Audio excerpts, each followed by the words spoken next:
It's that time of year again, and no, I'm not talking about fireworks on the 4th of July. I'm talking about the Yankees imploding all on their own, right on schedule. The annual Yankees summer slump is here, and the excuses are already flying. How do we get here again? We dig into that next on Gordon Damer on Sports.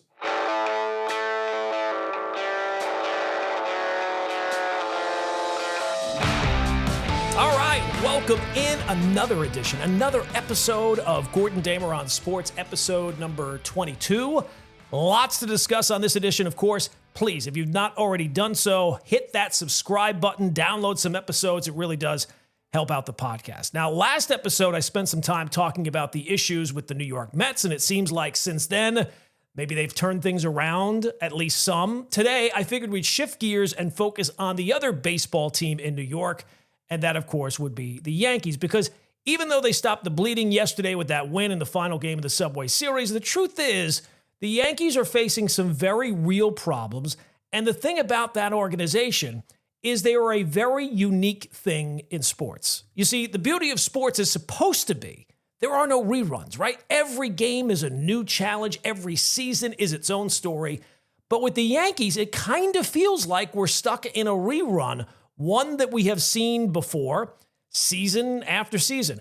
The usual narrative goes something along the lines of a hot start, a couple of injuries, and then right around this time of year, a slump, a puzzling slump that's not just a blip, but weeks, sometimes months of bad baseball. It's the same script every single time. And then will come the excuses, the pointless optimism of it's all still right in front of us, and maybe they'll sneak into the playoffs, but the ending is also always the same. No World Series title for a fan base that's starving for one. It's like watching the same show over and over again and hoping for a different result. And the question is, why does this keep happening to this organization? So I wanted to do a deep dive today on why the Yankees are stuck in this position. And I figured I'd start that deep dive with someone who has no direct involvement in this year's team, but someone who I think has an impact in a way the organization currently conducts itself. And I would argue still has as much influence on the way the franchise conducts itself as anyone actually employed by the organization. And that person is George Steinbrenner. Now, George Steinbrenner died 15 years ago, but what he built and how he built it continues to cast a long shadow over the New York Yankees. The boss didn't just own the Yankees, he transformed them into a brand, into a powerhouse, into something bigger than baseball. He turned them into an empire. Under George's ownership, the Yankees won 7 World Series titles and 11 American League pennants. Championships were not just the goal, they were a requirement. George is the one who built the notion that if you didn't win a World Series, you failed. Every October, not ending in a parade was seen as a failure. That mindset wasn't just imposed on players or coaches, it was pushed on the fan base too, and the fan base ate it up. Winning wasn't special, it was expected. Anything less than a World Series title meant the year was a waste. Now, George didn't just build a team, he built an economic force, signed massive cable TV deals with MSG Network, launched the Yes Network.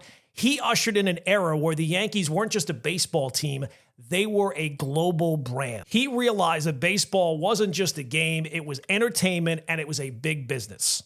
He's the force behind the new Yankee Stadium, and he realized that the future of the game wasn't what just happened on the field, but how you monetized what happened off the field as well. He changed the very culture of baseball. He brought a football mentality to baseball. Every game was essential. Preseason games against the Mets were must-wins. Now, everyone who's a Yankee fan of a certain age probably knows most of that. Any research you do about George will give you most of that. But funny, what's curiously missing from all the tributes and history about the boss was the man ran the Yankees like an unhinged lunatic. Let's not rewrite history. George Steinbrenner was a tyrant. He was impulsive. He was a maniac. He was a win now at any cost lunatic who turned the Yankees into a revolving door of chaos for almost 2 decades. From 1978 to 1991, the Yankees averaged more than 2 managers a year. Sometimes it was 3.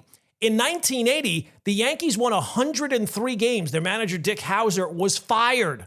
There was no room for error. The pursuit of perfection was toxic. It was absurd.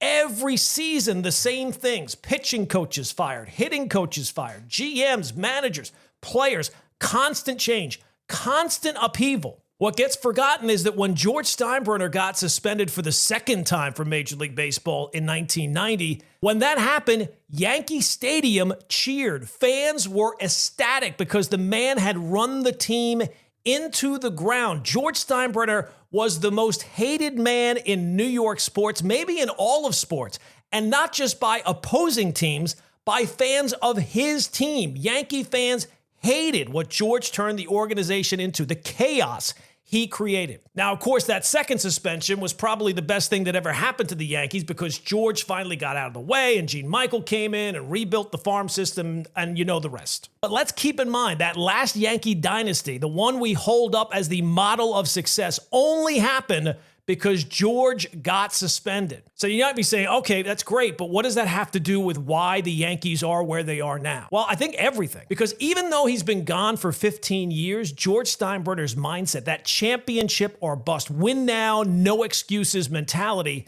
still lives inside Yankee fans. They want that mindset back because they've forgotten what it actually looks like in action. They relate to that mindset far better than whatever the mindset of the Yankee organization is now. The Yankees never have any issues, according to the fan base. Everything is a crisis. That's the way George looked at it. But that was unsustainable. It was unreasonable. But it still shaped generations of Yankee fans who expect a World Series title. Even though many don't remember how chaotic it really was, they still carry that mentality. Which brings us to today's Yankees, because while George's ghost still defines the expectations, those who had to deal with George feel completely differently. They saw that maniac in action. They had to live with the results of the boss, and they saw the chaos. And they don't want that chaos to ever return. The problem is the overcorrection has gone too far. In trying not to be George, and trying not to be impulsive, to not fire people on a whim, not throw money around recklessly, and to not make headlines every day, the Yankees feel like they've gone soft. The pendulum has swung the other way, and it's gotten stuck there. They still want to be treated as if they're this uber successful organization like they were when George was still around, but the results aren't there. They're a team that wants to act like they're the Dodgers, but they don't have the player development. They want to make it out like they're one of the smartest organizations in baseball, but yet they make the same dumb mistakes year after year. They're a franchise which is the richest in baseball history, the most celebrated, but they still haven't won a World Series in 16 years. So as the Yankees sit here today, there's no chaos like George's Yankees of the 80s or 90s, but they've gotten something worse: apathy, arrogance without the results to back it up. And that overcorrection has left them where they are. They're content. They just want to be good every single year. And if they win a World Series every once in a while, that would be great. They can't understand why the fans don't worship the results. But remember, the fans have not changed their mission statement. The people running the organization have changed theirs. You know, fans love to say if George were still alive, well, Cashman would be fired and Boone would be long gone. And yeah, that's true. But let's not forget, if George were still alive, he might have fired them and then rehired them like he did with Billy Martin or Clyde King or Stick Michael. That was George's playbook: impulsive, emotional, chaotic, toxic. And here's the thing. If George were still around, maybe the Yankees don't go 16 years without a World Series title. But there's also a real chance he would have run the organization back into the ground, because that happened too. The truth is, George got his best results, not when he was firing people left and right, but when he left smart baseball people do their jobs. The Yankee dynasty of the late 90s didn't come from chaos. It came from balance. So yeah, George would have made a change, but let's not rewrite history. He was the problem and the solution, and the version of him that won at the end, that was in large part because he finally got out of the way. Okay, so when you discuss where the Yankees are now, the three main culprits are obviously the manager, Aaron Boone, the owner, Hal Steinbrenner, and the GM, Brian Cashman. Let's start with someone who is the lightning rod for just about every Yankee fan every season, and that, of course, would be Aaron Boone. Now, look, if we were creating a word cloud of every topic that comes up on New York sports radio over the last few years, the biggest word in that cloud wouldn't be Judge. It wouldn't even be Cashman. It would be Boone. Aaron Boone, plain and simple. Boone is the name you hear the most, the one that takes the brunt of the anger and the confusion and the disappointment. And to be fair, a lot of that is earned. And to be fair, that's what he's paid for. He's paid to be the manager, but really he's paid to be the everyday spokesman for the organization. And this is Aaron Boone's 8th season as the Yankee manager. 8th. Let that sink in for a second. And here's one thing that you can say without debate. No one has managed the Yankees more and has accomplished less than Aaron Boone. Only 7 managers in franchise history have won more games than he has.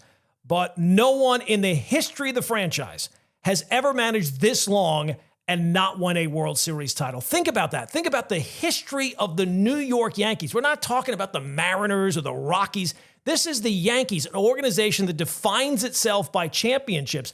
And in 8 years under Aaron Boone, the Yankees have won exactly 0. And they were embarrassed the one time they actually got to the World Series. So again, let's rewind for a little bit. Aaron Boone comes in 2018, a team that was fresh off being 1 win away from a World Series appearance under Joe Girardi. The Baby Bombers had taken the league by surprise and kind of by storm.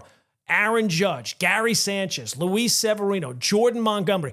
That group had exceeded expectations. And while a lot of people in the building didn't exactly love Girardi's personality, too intense, too old school, you couldn't really deny that the guy got results. The 2017 team was way ahead of schedule. And the reality is that the team thrived under Girardi. And what happened? They didn't bring him back. Now, look, sometimes in sports that happens. It certainly happened with the 1996 Yankees going from Buck Showalter to Joe Torre. Knick fans are certainly hoping that that's going to be the case going from Tom Thibodeau to Mike Brown. Not many people then thought it was a good idea to go from Joe Girardi to Aaron Boone, and nothing that has happened has made those people change their mind. Now, the reason why the change was made back then was because Aaron Boone had the right temperament. He could be more collaborative with the front office. He'd connect with the players, and there seemed to be this sense that his approach would unlock their potential. And that sounds great, but here we are,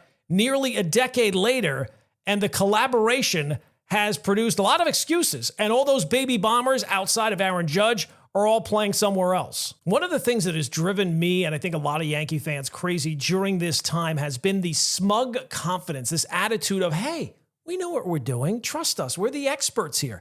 Even when the results clearly say otherwise.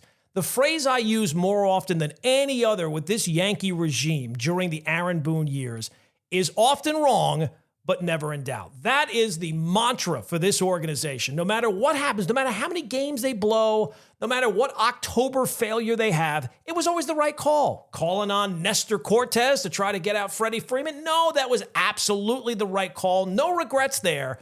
That's their go-to line for everything. That's baseball, right? Well, sometimes these things happen. No one is ever held accountable. The results never matter.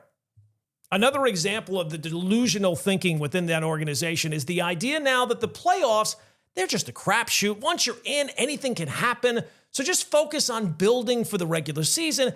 And then when you get to October, let the results fall where they may. The problem is Yankees don't build their team for the regular season. They go into the regular season with gaping holes on the roster year in and year out, and then try to figure it out as the year goes along. What's funny, though, is for all the talk about small sample size and the playoffs being a crapshoot, I didn't hear anything about the playoffs being a crapshoot last year when the Yankees finally got back to the World Series. But this is where Boone is such a frustrating figure because he's not just the manager, he's the mouthpiece. He reflects the ideology of the front office. He talks like Cashman, they're on the same page, they're basically the same person. Over and over again, the excuses flow. No one's wrong, no one's made a mistake, the results may not be there, but you know what? The process was solid. And think about some of the losses, especially in the postseason, that he has on his resume. Let's start in 2018 when the Yankees get the split of the series in Boston and then come home and get crushed 16-1, the worst postseason loss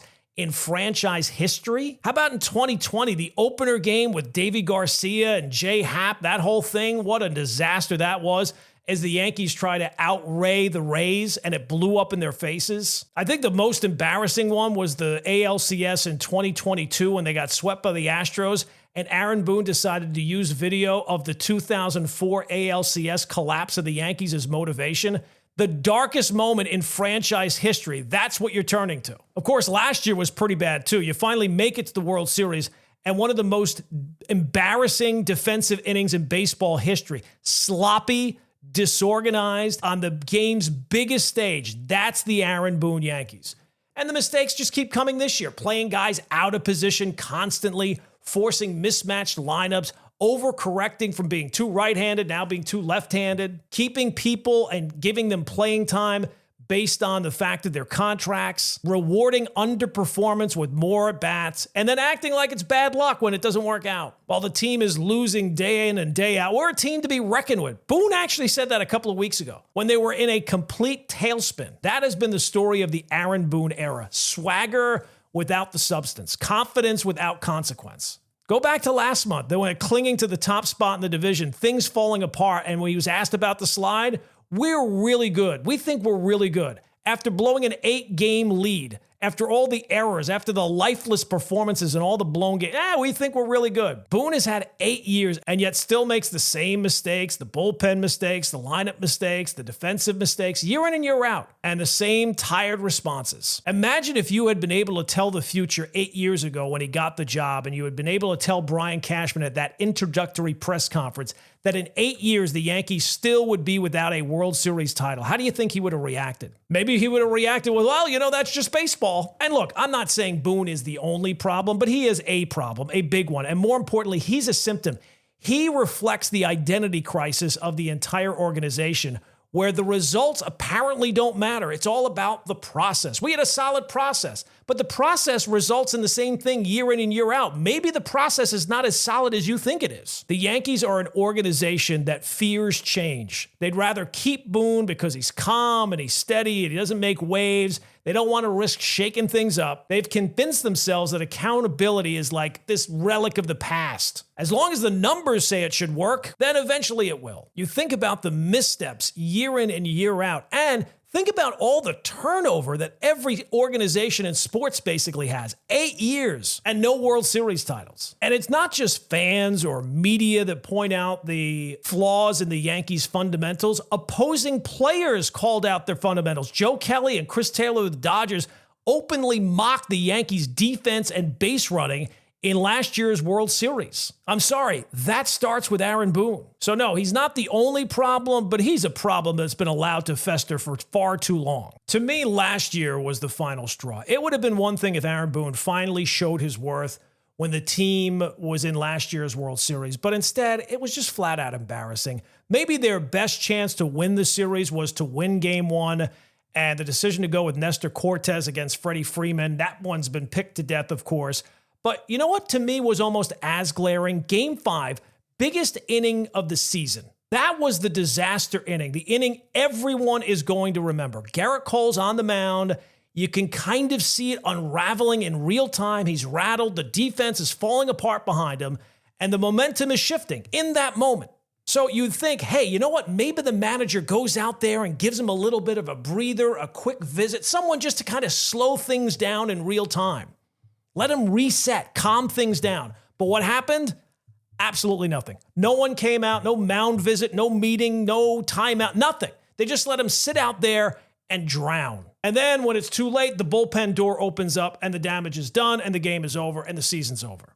And to me, that's Aaron Boone in a nutshell. Even in the big moment, he has been too slow to react. So when people say Boone's not the biggest problem, I agree. But he's the one in the dugout during all these disasters. He's the one making or not making the calls. And then after the game, he's the one with no regrets. It was the right move. That's baseball. It's all right in front of us. At some point, you can't keep treating every gut punch like it's a fluke. And sometimes it's not just baseball. It's actually you. All right, let's move up the food chain a little bit, because while Aaron Boone might be the daily face of the Yankees, he's not the one who actually owns the franchise. That would be Hal Steinbrenner. And I'll say this right off the bat. I do not buy into the idea that Hal Steinbrenner is cheap. You'll hear that a lot. Hal is too cheap. He's not like his old man. I think that's lazy. The Yankees have one of the highest payrolls in baseball year in and year out. They are not being the Oakland A's or the Kansas City Royals or Tampa Bay. They spend plenty. The spending is not the problem. From the viewpoint of ownership, though, accountability is. And this is where Hal could not be any more different than his father. If George Steinbrenner had sold the team to a Martian, that Martian would have more in common with George than Hal does. Hal's not going to yell. He's not going to threaten to fire people. He doesn't overreact. But the problem, it doesn't seem like he reacts at all. George was too reactive. We know that. He was chaotic and impulsive. He was out of his mind.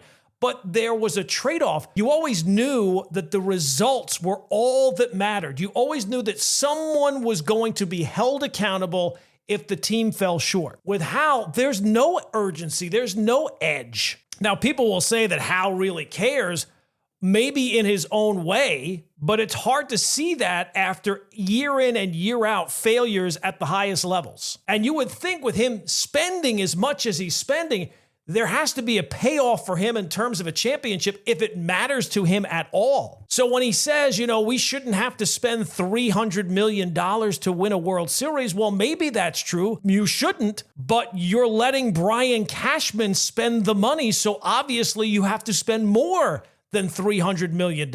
He's been running the show the last 16 years. He's the one who's been spending that money year in and year out. So you shouldn't need to spend that much, but you do because of who you've hired, who you listen to, and who you refuse to hold accountable. Here's another big difference between George and Hal. You'd always hear that George was infamous for listening to the last person who got in his ear. That was the knock on him. He was too easily influenced and too reactive. It was a scout, a GM, whoever. And suddenly George's point of view would shift, and so would the direction of the team. With Hal, he only listens to one voice, Brian Cashman. There is no dissent. There's no fresh perspective. There's no one challenging the status quo. Hal has put all of his faith and all of his power and money into the hands of one man, and that man has not delivered a championship in 16 years despite all the spending. So if you're not ticked off about that, that's not stability, that's apathy, that's complacency. Stability can be a strength when it's done right. You don't want chaos, you don't want to blow things up time in and time out, but this kind of stability, we're just going along for the ride. This is inaction. And look at the facts. Look at the organization we're talking about. The Yankees have not won a World Series in 16 years. That's the longest drought the franchise has had since before Babe Ruth. And in that time, the same general manager has been in charge. No changes, no restructuring, no consequences. In what other job, let alone in sports, let alone in New York, would you get to keep the same title, the same control, the same everything after 16 years of not reaching your goal? That is, if it's important to you, but that's the guy that Hal listens to. That's the guy that Hal protects. And when the team underperforms, he's always parroting whatever the excuse is for that year. A couple of years ago, it was the injuries. This year, it'll be something different. And that, to me, is the real problem. Hal Steinbrenner has turned the Yankees into the opposite of what they used to be. Under George, yes, it was chaos, but at least it was chaos in pursuit of greatness. Under Hal, it just seems like comfort, predictability. It sounds like a good thing until you look up and realize you haven't won a World Series since 2009. You're good every year. You're in the mix every year. But at some point, you'd like to think someone in charge would hold someone accountable for the results. And it's not about firing people for the sake of it. It's about having a standard and communicating to your fan base, your players, to whoever, that just simply getting along is not acceptable, especially the sloppiness and the arrogance and the excuses. That tone starts at the very top. So it's great that Hal Steinbrenner cuts a giant check every year. He makes a ton of money owning the New York Yankees, but it almost feels like an absentee landlord if you never make any decisions or change course based on the results. All right, so let's get to the real culprit in all of this. If you want to understand why the Yankees haven't won a World Series in 16 years, then you need to talk about Brian Cashman. Baseball, unlike the NFL, the NBA, baseball, the GM runs the show. Football is a coaching league. Basketball is driven by talent, physical talent. Baseball, though, is a front office sport. Because of the way the sport is designed, the large sample size, the GM is the architect.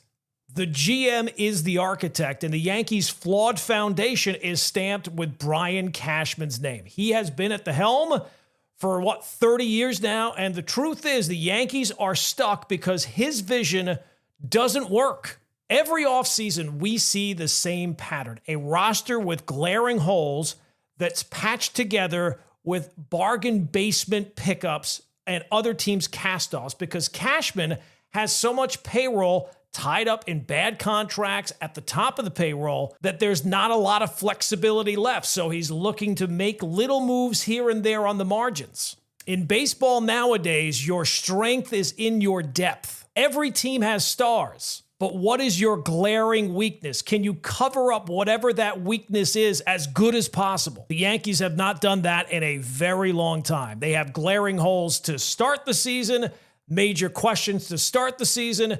The Yankees say that those questions will be resolved over the course of the year, and they never, ever are. And look, it's not just about bad contracts. It's easy to spend a lot of money on proven talent when you have a strong player development system. The Yankees don't have that either. Not when it matters. They've got Aaron Judge, and he's great, but a perfect example of what the Yankees have become is with Anthony Volpe. 2 years ago, Brian Cashman got into a back and forth with Joel Sherman about Volpe and his readiness, and Sherman was questioning whether or not Volpe was the future cornerstone that Cashman saw. And Cashman said, well, wait until a couple of years from now when Volpe's crushing it. You'll come back to me and tell me just how great our player development is. Well, it's 2 years later and Volpe is still not crushing it. At last check, he had an OPS plus of about 95, which basically means he's like a league average player. And a lot of that OPS plus is tied up into defense. He is not broken out after 3 seasons in the majors. In fact, it doesn't seem like there's been any progress really there at all. So Brian Cashman can talk about the process and building from within, but the prospects don't generally pan out. And when the analytics backfire, the plan crumbles. And there's no accountability, just more spin. And while we're on the topic of development and talking fundamentals, that also ties into the front office. The team makes routine mistakes. Other teams notice. The Yankees just keep marching on. That's not about talent. That's about coaching. It's about preparation. It's about organizational standards. And all of that traces back to Brian Cashman. And you can see examples of that with this year's team as well. Yankees keep compounding issues, playing guys out of position. Jazz Chisholm at third base. Ben Rice, he's not a catcher until they need somebody to give him some offense behind the plate. These are not creative solutions. These are desperate moves from a front office trying to patch holes once again. So sure, they spend money, but Brian Cashman has created this mess. It was back, I think, in 2005 where Brian Cashman fought to have more control over baseball decisions. And since then, nothing has changed. He's the guy running the show. And it feels like Brian Cashman has got a job for life. It seems like now he's not just the GM, he's basically family. He's been around so long, he may as well be the 5th Steinbrenner child. So that's why even if you fire Aaron Boone and bring in somebody new, nothing's going to change because nothing changed the last time. Brian Cashman will be the one making the hire, and he'll pick someone just as compliant, just as comfortable with the current way of doing things. Remember, fans used to call Joe Girardi Binder Joe because he relied too much on data. At least Girardi challenged players and demanded some results. His problem within the team was not the binder, it was that he was not pliable enough for the front office. So they replaced him with Aaron Boone, a manager who doesn't push back, doesn't hold players accountable, and always tells the fans, well, get him tomorrow. That's Brian Cashman's choice. That's the culture he's created. So it's clear there is no long-term plan. There's just Brian Cashman basically throwing darts and spinning narratives and holding on to a job that no one seems willing to challenge him on. So if you want to talk about why the Yankees haven't won a World Series since 2009, you can look at the manager, sure. You can look at the owner some too, but really look at the GM. That's the guy who builds the roster year in and year out, and year in and year out, it doesn't measure up. So for me, as long as Brian Cashman is the guy running the show, nothing changes. Not the culture, not the roster really, and certainly not the results. That's the real problem with the Yankees. Brian Cashman's World Series drought is now longer than the tenure of any current general manager in Major League Baseball. That is staggering when you think about it. This is the New York Yankees we're talking about. This is a franchise that used to measure its success in championships and championships alone, nothing else. But now the Yankees, they're almost like that restaurant that's living off its reputation from 20 years ago. The sign outside still might say 5 stars or world famous, but inside it's just the same tired menu. And look, Brian Cashman is not going to fire himself. And since Steinbrenner is apparently content with mediocrity, nothing's going to change anytime soon. All right, that is going to do it for another edition of Gordon Damer on Sports. Please hit that subscribe button. Check out my website as well, gordondamer.com. And we'll be back later this week with another edition of Gordon Damer on Sports.